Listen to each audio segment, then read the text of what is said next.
By day, he was a clown, a man who entertained children, worked in his community, and even shook hands with politicians.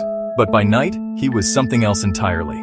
John Wayne Gacy was one of the most terrifying serial killers in American history.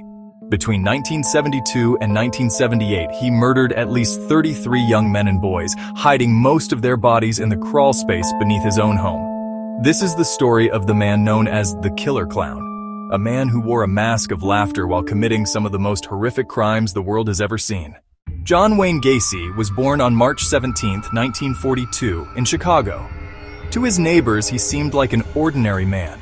He ran a successful construction business. He threw parties, invited friends, and even dressed up as a clown named Pogo to entertain children at local events. But behind the smile was a predator. Gacy's charm allowed him to blend into society. He was active in politics, even photographed with First Lady Rosalynn Carter. To the outside world, he was a respected man. But under his house, something far darker was happening. In the early 1970s, Gacy began luring young men to his home. Some were offered jobs through his construction company. Others were promised money, alcohol, or a place to stay. But once inside, few ever left. Gacy used a terrifying trick he called his rope trick. He would handcuff his victims under the pretense of a game. Once they were restrained, he revealed his true self. He tortured, strangled, and assaulted them before disposing of their bodies. The horror was unimaginable. Victims vanished one by one, their families left with no answers. Police struggled to connect the disappearances. Gacy seemed untouchable, living a normal life while hiding his darkest secrets. By 1978, suspicions began to grow. A 15-year-old boy named Robert Peast went missing after telling his mother he was going to see a man about a construction job. That man was John Wayne Gacy. Police obtained a search warrant for Gacy's home. What they found would shock the world.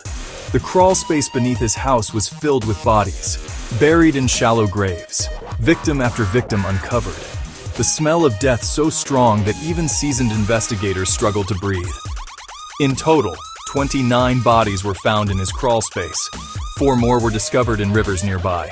John Wayne Gacy had turned his home into a cemetery. In 1980, Gacy stood trial for 33 murders. The defense argued insanity, but the jury saw through it.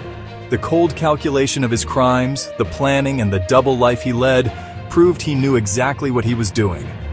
After a 6-week trial, Gacy was found guilty of all charges. He was sentenced to death by lethal injection. For years on death row, Gacy painted clowns, still trying to project the image of the entertainer he once pretended to be. But his artwork only deepened the horror, reminding the world of the mask he wore while committing unspeakable crimes. On May 10, 1994, John Wayne Gacy was executed by lethal injection. His last words? "Kiss my ass." To the end, he showed no remorse.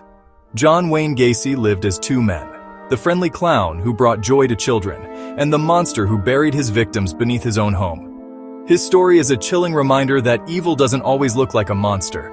Sometimes it looks like the man next door. This was the story of John Wayne Gacy, the killer clown who terrorized America. Thank you for watching The Last Witness. Subscribe for more true crime stories, because the darkest secrets often hide in plain sight.